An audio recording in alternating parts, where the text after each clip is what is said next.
हे बसवपीठावर मी राजा माळगी सरांना आमंत्रित करतो आणि त्यांनी आम्हाला धर्मगुरूंच्या विचारांची वर्तमान काळात काय गरज आहे हे सांगावं असं मी सर्वांच्या वतीने विनंती करतो. उपस्थित सर्वांना माझा शरणोशरणार्थी.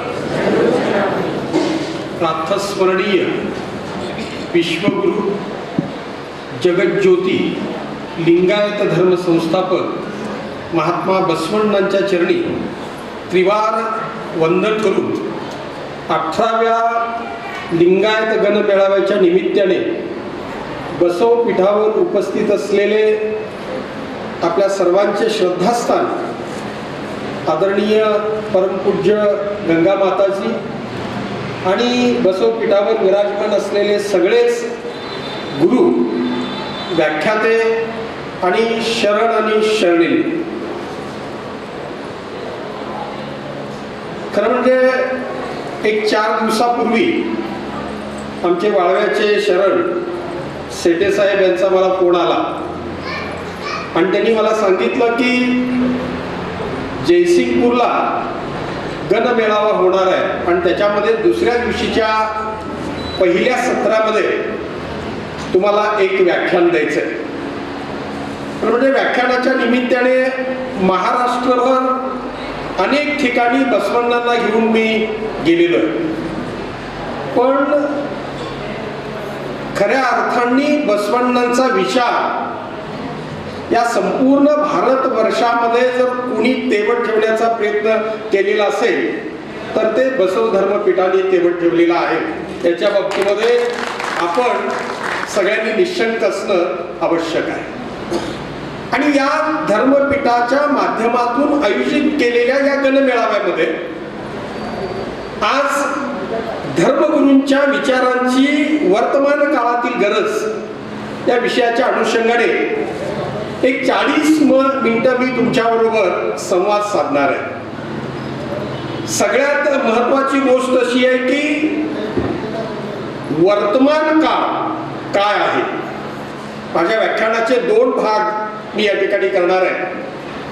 पहिल्या भागामध्ये वर्तमान काळ कसा आहे, त्याचं वास्तव काय आहे आणि हे वास्तव आपण समजावून घेतल्यानंतर या काळामध्ये धर्मगुरू बसवण्णांच्या विचाराची अनिवार्यता काय, म्हणजे नुसती गरज असं मी म्हणत नाही, तर अनिवार्यता काय आहे हे मी तुमच्यासमोर मांडण्याचा प्रयत्न करणार आहे. आता ज्या काळामध्ये आपण राहतो सगळे, म्हणजे साधारणतः एक 20 वर्षाचा कालखंड आपल्या डोळ्यासमोर आपण सगळे घेऊया.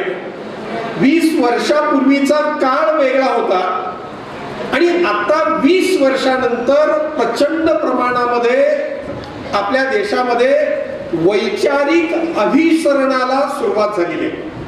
म्हणजे थोडंसं स्पष्ट बोलायचं झालं तर म्हणजे राजकारण हा आपल्या व्याख्यानाचा विषय नसला तरी देखील 2014 पासून खूप मोठ्या प्रमाणामध्ये आपल्या देशामध्ये वैचारिक अभिसरणाला सुरुवात झालेली आहे.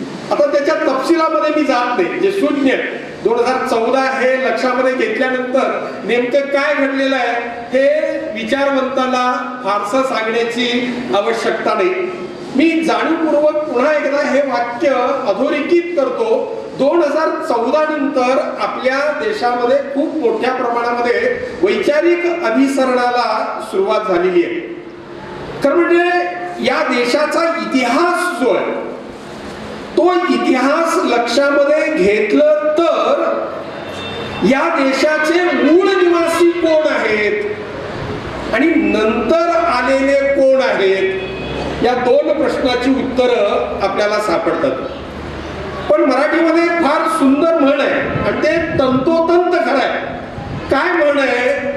भटाला दिली ओसरी आणि भट हातपाय पसरी असं म्हणतात. याचा अर्थ काय?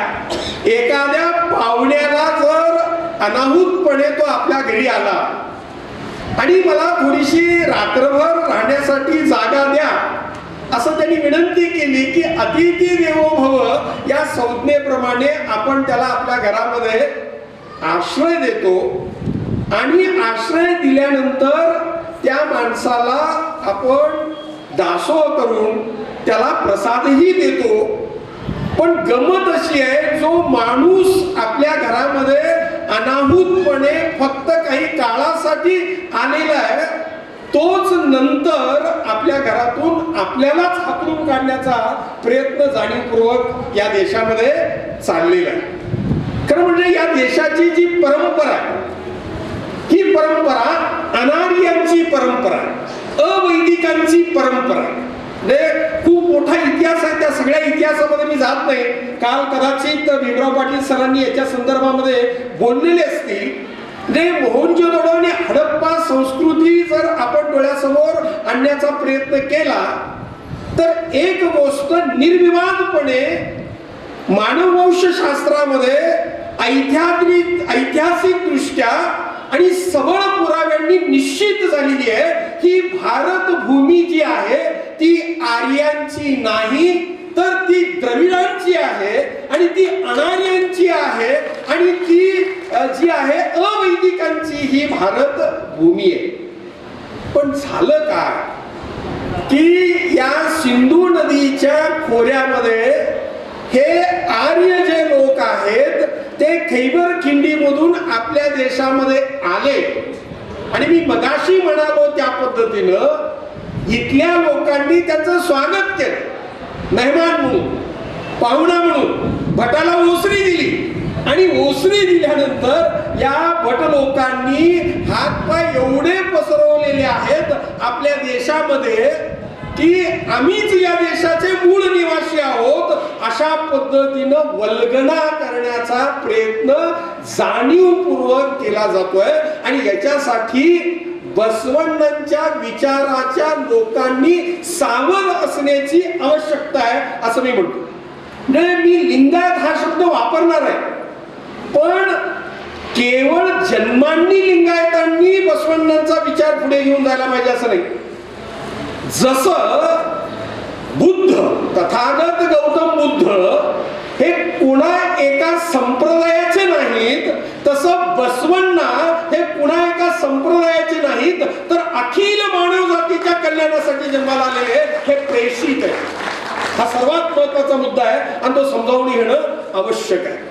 काय हे वर्तमान काळ? या वर्तमान काळामध्ये युरोप मधले वैज्ञानिक आपल्या देशामध्ये विज्ञानाचा शोध लावला, चांगली गोष्ट झाली. त्याच्यामुळे मानवाच्या इतिहासामध्ये कधी नव्हे ते आर्थिक वगैरे अशा पद्धतीच्या क्रांत्या झाल्या.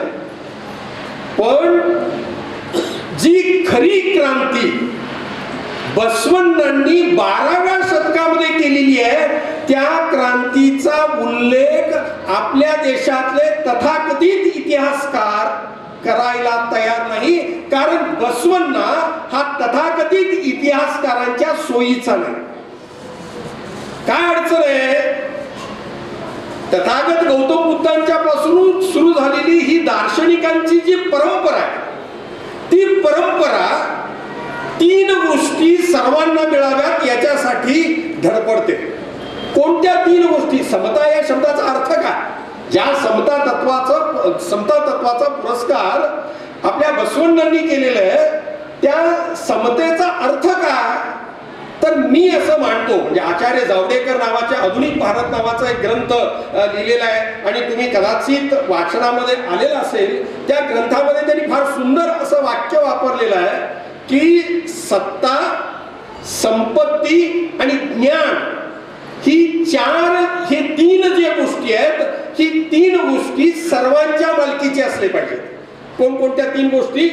सत्ता, सत्तेमध्ये सगळ्यांना सहभागी करून घेणं आवश्यक आहे. संपत्ती ही सगळ्यांची असली पाहिजे आणि ज्ञान हे सुद्धा सर्वांचं असलं पाहिजे.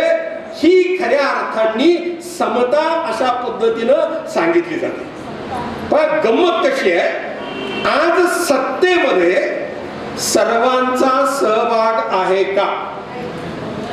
दुर्दैवाने या प्रश्नाचं उत्तर असं आहे, सर्वांचा सहभाग सत्तेमध्ये नाही. काही मुठभर आर्थिक, सांस्कृतिक आणि धार्मिक तिन्ही प्रकारच्या भांडवलदारांच्या हातामध्ये सत्ता गेलेली आहे. मी काय म्हणतो पहा, सत्ता महात्मा बसवण्णादी दार्शनिक काय सांगतायत, महात्मा बसवण्णादी दार्शनिक असं सांगतायत, सत्तेमध्ये बहुजनांचा वाटा जास्त असला पाहिजे. जे निम्नस्तरीय लोक जे आहेत, खालचे जे लोक आहेत, ते ज्या वेळेला सत्तेमध्ये येतील त्यावेळेला खऱ्या अर्थाने इक्वॅलिटी, याचा अर्थ समता प्रस्थापित होईल. पण आज निम्नस्तरीय खालच्या वर्गातल्या लोकांना सत्ता स्थानामध्ये बिलकुल स्थान नाही. मी 3 सत्ता केंद्र सांगितली तुम्हाला.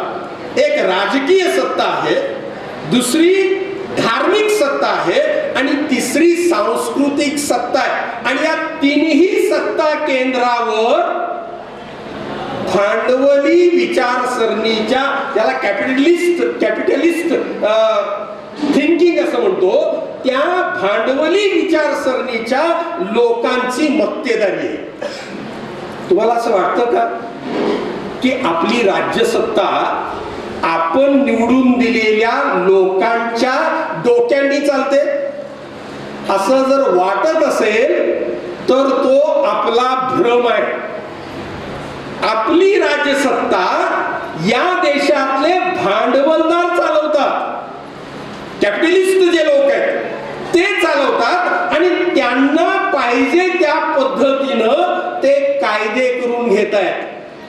या जागतिकीकरणाच्या प्रक्रियेमध्ये तुम्हाला ते माणूस म्हणून बघायला तयार नाही. म्हणजे मी आता स्पष्टच बोलायचं झालं विप्रो पाटील सर, तर आजची राज्यसत्ता ही अदानीच्या हातामध्ये जाऊन पोचलेली आहे आणि त्याला ज्या पद्धतीची अर्थव्यवस्था हवी आहे त्या पद्धतीची अर्थव्यवस्था आज ते सत्तेवर बसलेल्या भावल्यांच्याकडून करून घेत आहेत. हे सगळे भावले, हे सत्तेवर बसलेले जे काय आहेत हे त्यांचे भावले आहेत. आणि हे भांडवलदार लोक तुमच्या आमच्याकडे माणूस म्हणून बघायला तयार नाहीत. ते ग्राहक म्हणून बघतायत आणि तुमच्या खिशातला एक रुपया काढून घेण्याचं ते षडयंत्र आखतात. त्याच्या तपशिलामध्ये मी जात नाही, कसा रुपया काढून घेतला जातो तुमच्या खिशातला हे मी आता सांगत बसत नाही. तो माझ्या व्याख्यानाचा आजचा विषय नाही. पण आपण त्यांच्या दृष्टिकोनातून ग्राहक आहोत आणि ग्राहकांच्याकडे ते माणूस म्हणून बघायला तयार नाही. म्हणजे राजकीय सत्ता भांडवलदारांच्याकडे आहे, धार्मिक सत्ता कोणाकडे आहे? म्हणजे किती गंमत आहे, कुणीतरी 21 वर्षाचा बागेश्वर धाम मधला एक तरुण हा पुढे येतो आणि मीच हिंदू धर्माचा, सनातन हिंदू धर्माचा रक्षक आहे अशा पद्धतीने सांगतो. धार्मिक सत्ता ही सनातनाच्या दावणीला बांधून ठेवण्याचं काम, की जी विषमता पेरते या समाजामध्ये.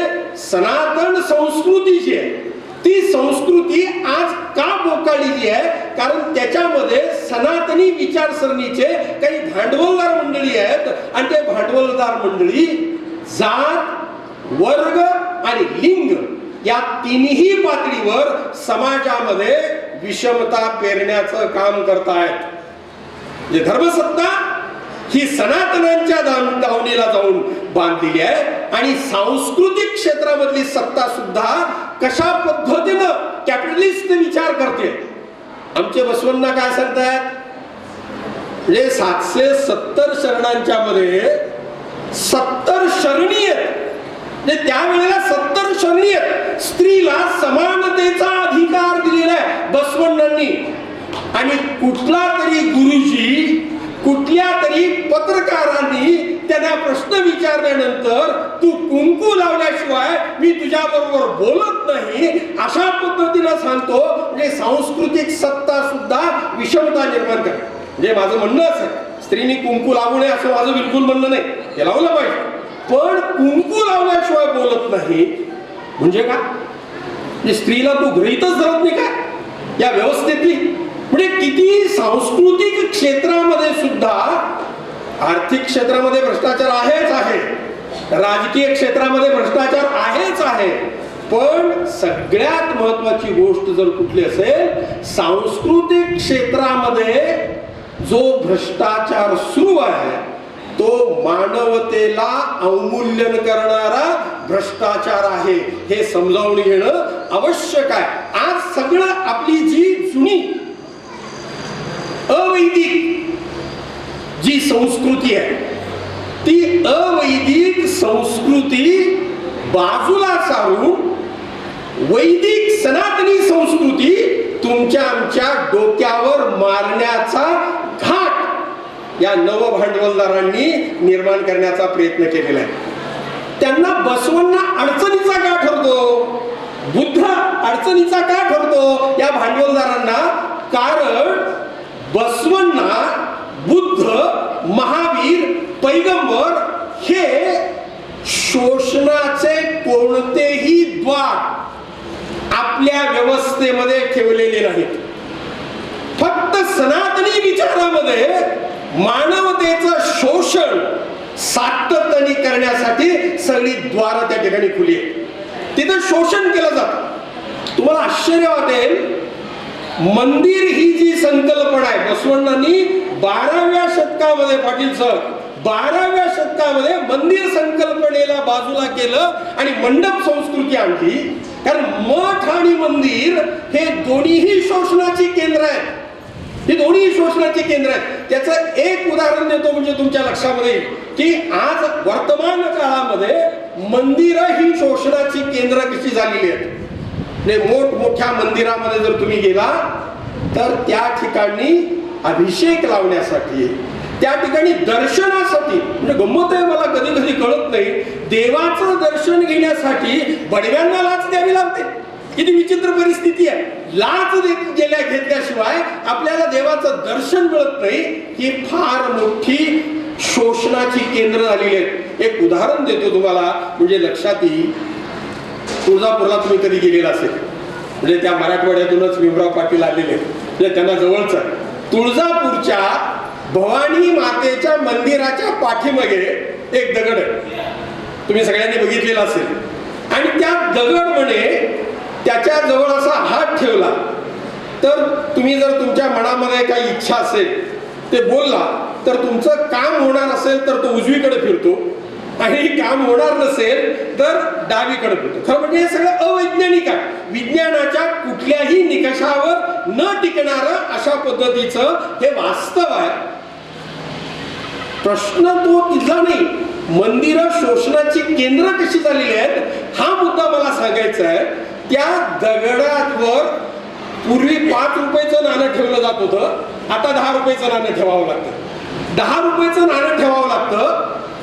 त्या दगडाचा लिलाव वर्षासाठी ज्या वेळेला काढला जातो त्यावेळेला तुमच्या लक्षामध्ये येईल, गेल्या वर्षीचा त्या दगडाचा लिलाव 12 कोटी रुपयाचा. 12 कोटी रुपयाचा एका दगडाचा लिलाव. ज्यांनी लिलाव घेतला असेल त्याला किती मिळत असेल म्हणून तो मंदिर समितीला 12 कोटी रुपये देतो. मी काय सांगतो तुमच्या लक्षामध्ये येते का? बसवण्णांच्या विचारांनी चालणाऱ्या लोकांनी अशा भ्रामक कल्पनेला बळी पडता कामा नये. शोषण मंदिर ही आज शोषणाची केंद्र झालेली आहेत वर्तमान काळामध्ये. आणि या मंदिरामध्ये काम करणारे जे पुजारी बडवे जे आहेत त्यांना या सनातन लोकांनी संरक्षण दिलेले. या सनातन लोकांनी संरक्षण दिलेलं आहे. मध्यंतरीच्या काळामध्ये शासनाने एक निर्णय असा केला की पंढरपूरच्या पांडुरंगाची पूजा ही परंपरेने चालत येणाऱ्या बडव्यांनी करायची नाही, तर त्याच्यासाठी एक परीक्षा घेऊन नवीन लोक कुठल्याही जातीचा असला तरी देखील त्याला पुजारी म्हणून नेमायचं. इतकी वर्ष आपण पांडुरंगाला जातोय, आपण तोच खरा पांडुरंग मानत आलो की नाही? आलोय. पण असा प्रश्न निर्माण झाल्यानंतर पंढरपूरच्या बडव्यांनी सांगितलं की आमचा खरा पांडुरंग या मंदिरात नाहीच, खरा पांडुरंग आमच्या मंदिरामध्ये नाहीच, आम्ही दुसरीकडे तो स्थापन केलेला आहे, तुम्ही कोणाच्या हातून पूजा करून घ्यायचं ते घ्या, खरा पांडुरंग भेटायचा असेल तर आमच्या मंदिरामध्ये या, की जिथे यज्ञ केला जातो, जिथे याग केला जातो, जिथे यज्ञांमध्ये वेगवेगळ्या गोष्टी आहुत्या म्हणून दिल्या जातात, ही आपली संस्कृती नाही.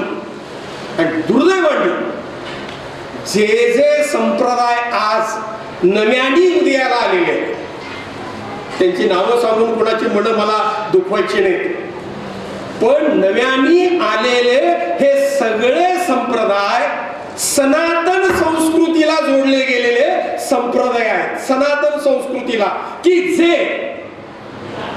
जात वर्ग लिंग विषमता पाळतात. आणि म्हणून वर्तमान काळामध्ये खरं म्हणजे तो जुनाच आहे, पण वर्तमान काळामध्ये बसवण्णांच्या विचारांची काळाची अनिवार्यता निर्माण झालेली आहे, हे स्पष्टपणे सांगायला काय हरकत नाही.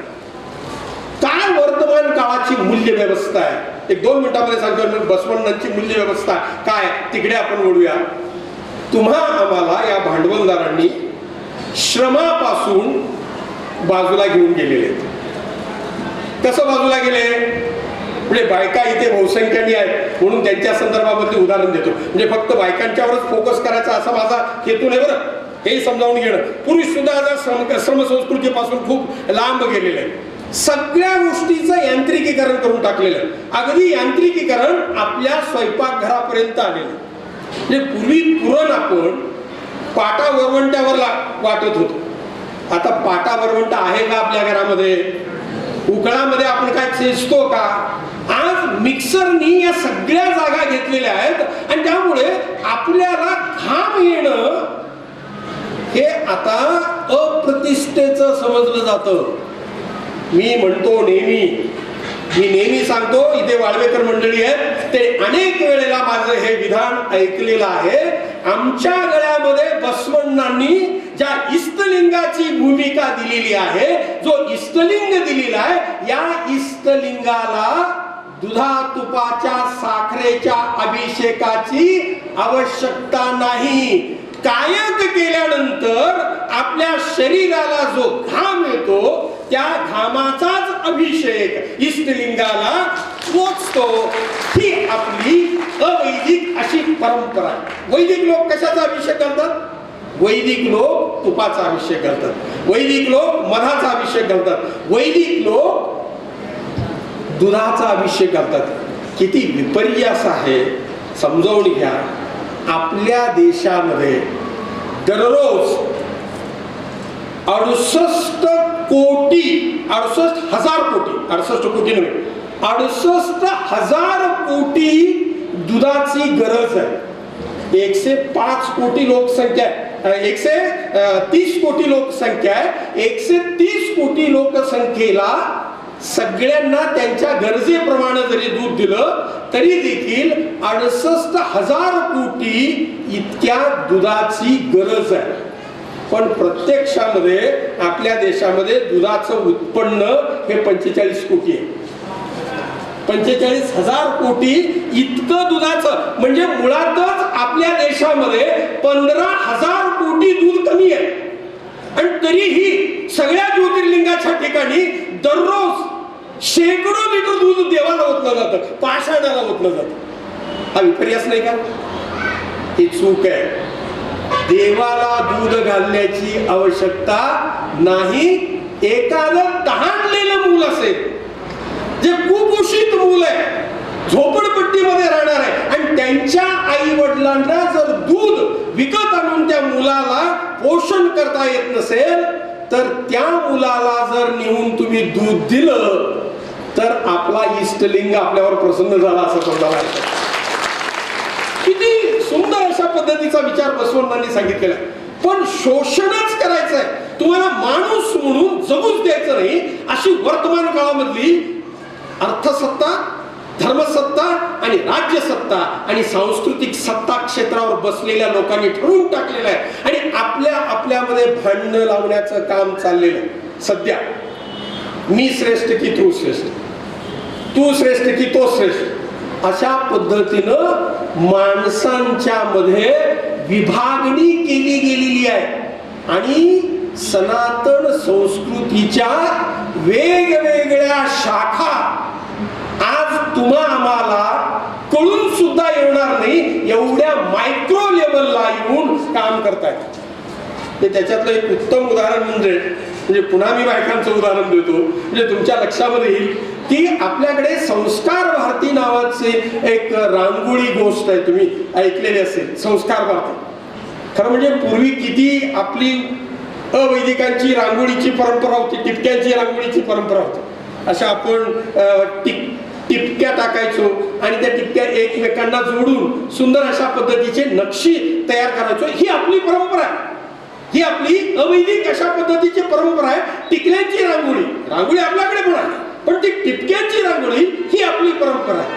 पण या संस्कार भारती नावाच्या सनातन संस्कृतीच्या उपशाखेने समजावून घेणं हे सगळ्या बारकाईनं लक्षामध्ये घेतल्या तर वर्तमान काळामध्ये बसवण्णांची गरज काय तुमच्या लक्षामध्ये येईल. त्या रांगोळीची स्टाईलच बदलून टाकली सगळी. त्या संस्कार भारतीची रांगोळी कशी आहे तुम्हाला माहित आहे आणि आपल्या सगळ्या बायका संस्कार भारतीची रांगोळी घालण्यामध्ये स्वतःला मशहूर समजतात. चूक. आपल्या घरासमोर रांगोळी ही टिपक्यांचीच असली पाहिजे. संस्कार भारतीची रांगोळी तू काय म्हणे आपल्या चौकटीमध्ये राम लिहायचं, आपल्या चौकटी समोर आणखीन काहीतरी वेगवेगळे नक्षी वगैरे त्यांनी दिलेले आहेत की ज्या नक्षांचा आणि आपल्या अवैदिक संस्कृतीचा काहीही संबंध नाही अशा नक्षी आपल्यावर लादले जातात आणि त्याला आपण बळी पडतो. आपल्याला माहितच नाही.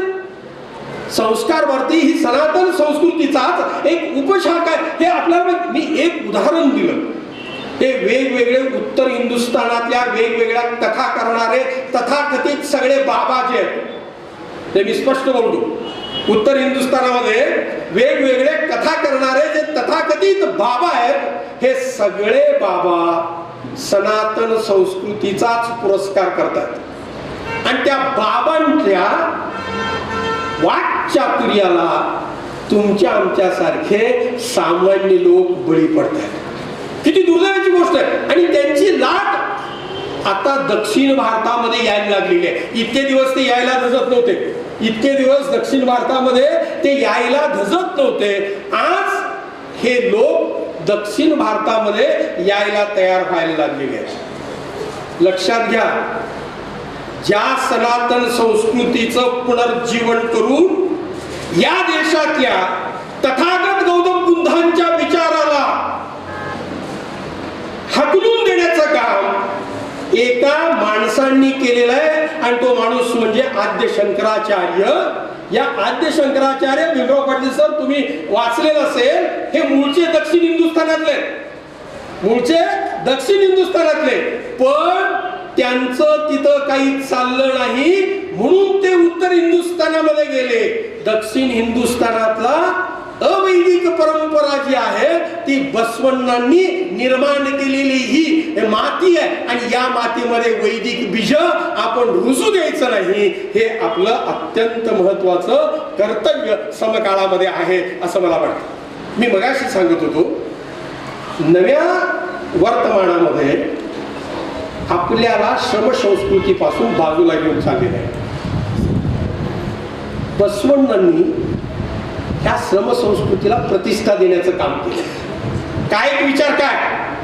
कायक विचार हा श्रमसंस्कृतीला प्रतिष्ठा देण्याचं काम या ठिकाणी त्यांनी केलेलं आहे. त्यामुळे बसवण्णांचा कायक विचार म्हणजे आपल्याकडे असेल माझा हरी देईल खाटल्यावरी या वाक्याला अजिबात धारा नाही. तुझे हात पाय जर घट्ट असतील तर तुला कायक करणं ही अनिवार्य गोष्ट आहे. ती नुसती गोष्ट नाही तर ती अनिवार्य गोष्ट आहे. कायक केल्याशिवाय पोटामध्ये प्रसाद घालणं म्हणजे हा अधर्म आहे. कायक केल्याशिवाय पोटामध्ये प्रसाद घालणं म्हणजे हा अधर्म आहे. हा बसवण्णांचा विचार आता वर्तमान काळामध्ये रुजवण्याची गोष्ट आहे. आपण शेतकरी शेतकरी शेतकरी म्हणतो. आज किती शेतकरी शेतामध्ये घाम गाळायला तयार आहेत. घामाचा आणि शेती व्यवसायाचा संबंधच आपण ठेवून सोडून टाकलेला आहे. लक्षात घ्या, सोडून टाकलेला आहे. जो ज्या दिवशी आमच्या देशातले सगळे लोक कायक करायला लागतील त्या दिवशी भारत महासत्ता बनेल. हा बसवण्णांच्या विचाराशी संबंधित असं हे विधान आहे. कायक विचार तुम्हाला सांगितलं. दुसरी एक महत्वाची गोष्ट, आज आपल्या देशामध्ये पुन्हा आर्थिक विषमता वर्तमान काळामध्ये खूप मोठ्या प्रमाणामध्ये निर्माण व्हायला लागली आहे. श्रीमंत लोक श्रीमंत व्हायला लागलेले आहेत आणि गरीब लोक आणखीन गरीब व्हायला लागलेले आहेत.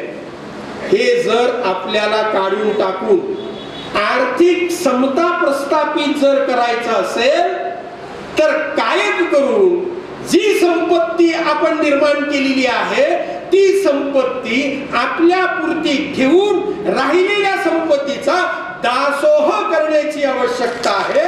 आणि ती दासोह जोपर्यंत आपण करत नाही तोपर्यंत सुद्धा आपला देश महासत्ता बनणार नाही. नुसत्या वल्गना करून महासत्ता होणार नाही. चंद्रावर देश गेला, मंगळावर देश गेला, अमक झालं, अमका शोध लावला, यांनी देश महासत्ता होणार नाही. तर आपला देश त्या दिवशी महासत्ता होईल जे गरीब आहे, पंगू आहे, लंगडे, लुळे, पांगळे, आंधळे, त्यांना दासोह करता येत नाही, त्यांना कायक करता येत नाही, अशा लोकांना बसवण्णांनी समतेचं एक फार सुंदर सूत्र सांगितलेलं आहे. ते सूत्र म्हणजे दासोहाचं सूत्र सांगितलेलं आहे. ते दासोह तुम्ही अनुभवण्याची आवश्यकता आहे. तुम्हाला दासोह करण्याची आवश्यकता आहे. आणि तिसरा एकच मुद्दा, परंतु खूप बोलण्यासारखा आहे पण बाकीच्याही कार्यक्रम असल्यामुळे मी फार तपशिलामध्ये जात नाही. तर सगळ्यात महत्वाची गोष्ट अशी आहे की आज पुन्हा एकदा मानवता ही गोष्ट जर आपल्याला टिकून ठेवायची असेल, विषमता या देशातली नष्ट करायची असेल आणि सगळ्यांच्या हाताला जर काम द्यायचं असेल तर आमच्या मेंदूची मशागत होण्याची आवश्यकता आहे. आता ही मेंदूची मशागत कुठे होईल हा शेवटचा माझा मुद्दा आहे. आणि होऊच नये अशी एक व्यवस्था केली जाते. म्हणजे मेंदूची म्हणजे आता जर मी तुम्हाला सांगितलं म्हणजे तुम्ही कोणता चॉईस निवडायचा हे ठरवा, काहीही न करता 21 सोमवार करून तुम्हाला 1 कोटी रुपयाचं लॉटरी लागणार आहे आणि कष्ट करून तुम्हाला 1 लाख रुपये मिळणार आहेत. या दोन गोष्टीपैकी तुम्हाला जर मी निवडायला सांगितलं तर तुम्ही नाही, कारण तुम्ही बसवण्णा ऐकत आलेला, त्यामुळे तुम्ही पहिला पर्याय निवडणार नाही याची मला खात्री आहे. पण आपल्या देशामध्ये पहिला पर्याय निवडणारे बसवण्णांच्या विचारापासून लांब असलेले लोक आहेत. ते पहिले पर्याय निवडतील आणि म्हणून आजच्या काळामध्ये समाजात कर्मकांड आणि अंधश्रद्धा खूप मोठ्या प्रमाणामध्ये निर्माण होते. पुन्हा खरं म्हणजे त्यांचं नाव घेण्याच्या सुद्धा ते पात्रतेचे नाहीत, पण उदाहरणासाठी नाव मी घेतो. तो बागेश्वर बाबा, तो लाखो लोकांचा दरबार बसवतो आणि त्या दरबारामध्ये पर्ची काढतो आणि त्या पर्चीमध्ये भविष्य सांगतो. हे विज्ञानाच्या तत्वावर बसणार आहे का? बसवण्णांच्या विचाराच्या तत्वामध्ये बसणार आहे का? पण लाखो लोक बळी पडतायत याला. आपल्याला मेंदू आहे हेच वर्तमान काळातल्या लोकांनी विसरून टाकलेलं आहे. माझ्या प्रपंचाचा निर्णय मी घेण्याच्या ऐवजी कुठला तरी बाबा घेतो. मी किती विचित्र आहे. माझ्या संसारातल्या अडचणी कोण सोडवेलो? आपण सोडवायला पाहिजे. बसवण्णा सांगतायत तुला तुझ्या अडचणी येत असतील तर तुला निसर्गांनी, लिंगदेवांनी तुला मेंदू दिलेला आहे. तो डोक्यात नुसतं ठेवण्यासाठी नाही, त्याचा वापर करण्यासाठी तो मेंदू दिलेला आहे. त्याचा वापर तू कर. आणि विवेक नावाची जी गोष्ट आहे त्या विवेकामध्ये प्रचंड ताकद आहे. हा विवेकच वर्तमान काळामध्ये लोकांचा काढून घेतला जातोय आणि त्यांना नुसते फॉलोअर्स पाहिजेत. फॉलोअर्स याचा अर्थ काय? त्यांना अनुयायी पाहिजे. आम्हाला अनुयायी निर्माण करायचं नाही, आम्हाला शरण निर्माण करायचं आहे. कारण शरण विवेकी असतो, शरण सत्याचा शोध घेतो, शरण विवेकी असतो, शरण समतेचा विचार मांडणारा असतो. आम्हाला फॉलोअर्स निर्माण करायचे नाही, अनुयायी निर्माण करायचे नाही. बसवण्णांना स्वयंप्रज्ञेच्या प्रतिभेनी विवेक रूपी विचार करणारा शरण आवश्यक आहे. आणि तो शरण आजच्या काळामध्ये कोण निर्माण करू शकतो? तर फक्त बसवण्णांचा विचारच निर्माण करू शकतो.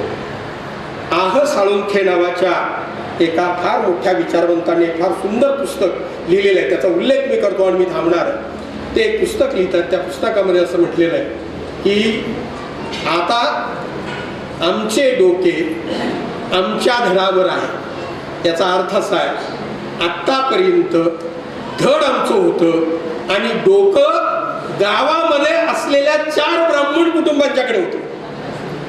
गावामध्ये असलेल्या 4 ब्राह्मण कुटुंबांच्याकडे आतापर्यंत आपलं डोकं होतं. त्यांनी मुहूर्त काढायचा आणि आम्ही त्या मुहूर्तावर लग्न लावायचं. कधी बघितलं का आपण मुहूर्तावर लग्न लावलेले सगळे टिकलेले आहेत की नाही?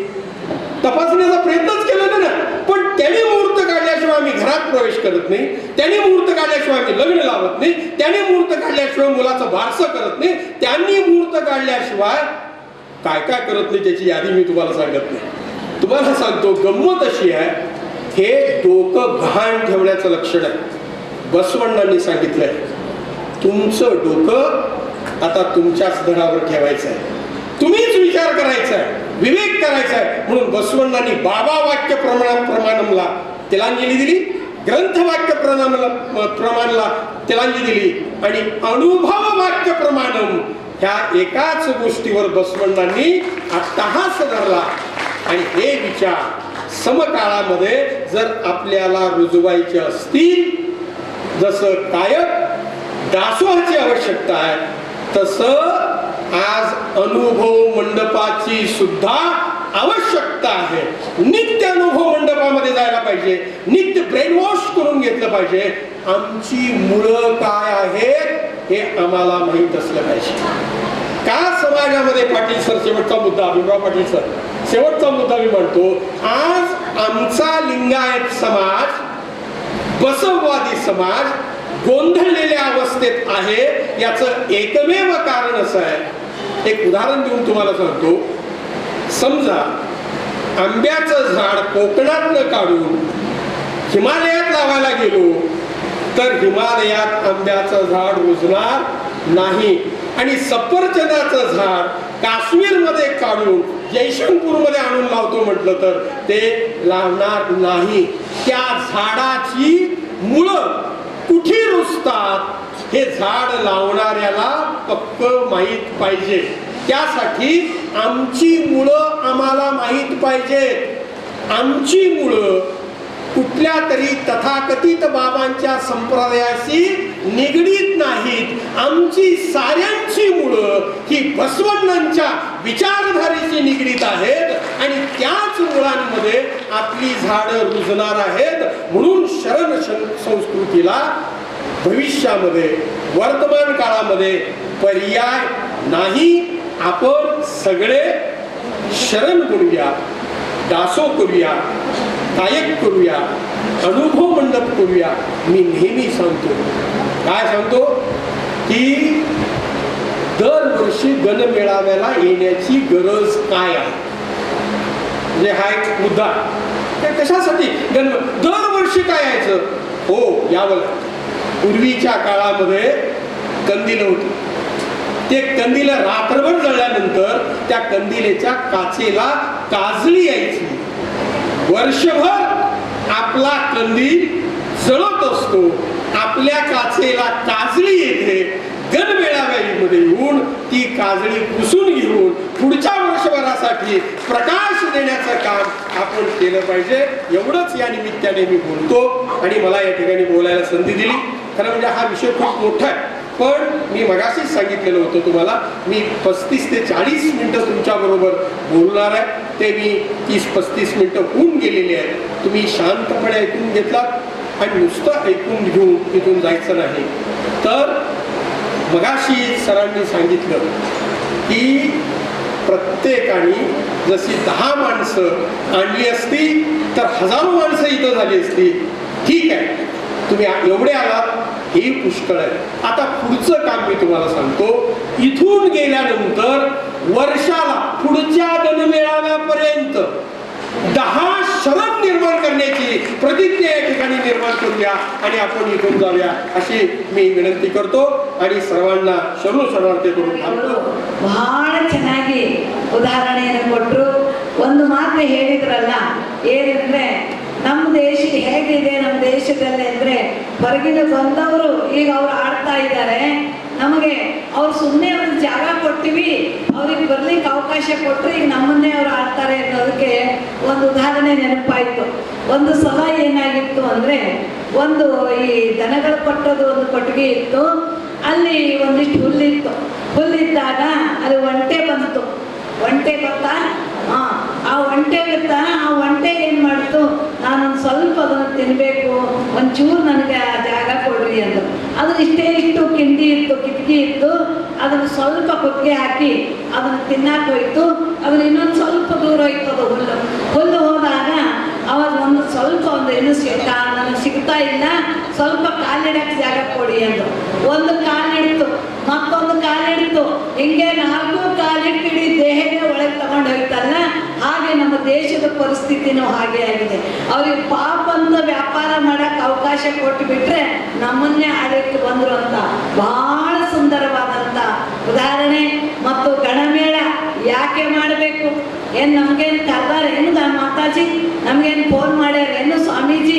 ಮಾತಾಜಿ ನಮಗೆ ಫೋನ್ ಮಾಡ್ಯಾರ, ನಾವ್ಯಾಕೆ ಹೋಗೋಣ ಅಂತ ತಿಳ್ಕೊಂಡು ಹೇಳಿದ್ರೆ, ಇದು ಗಣಮೇಳ ನಮ್ಮ ಸಲುವಾಗಲ್ಲ.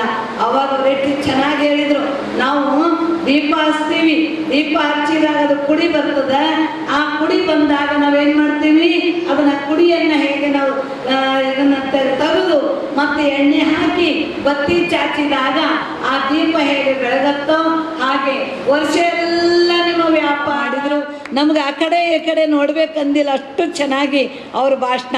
ನಮಗೆ ಮರಾಠಿ ಬರದೇ ಅದ್ಭುತವಾಗಿ ವಿಚಾರವನ್ನು ಪ್ರಸ್ತಾಪ ಮಾಡಿದರು. ಅದಾಗ ಅವರಿಗೆ ಸತ್ಕಾರವನ್ನು ಮಾಡಬೇಕು ಅಂತ ತಿಳ್ಕೊಂಡು ಹೇಳಿ ಮಾಡಿದ್ವಿ. ಶಾಲ್ ಕೊಡ್ರಮ್ಮ, ಬರ್ರಿ.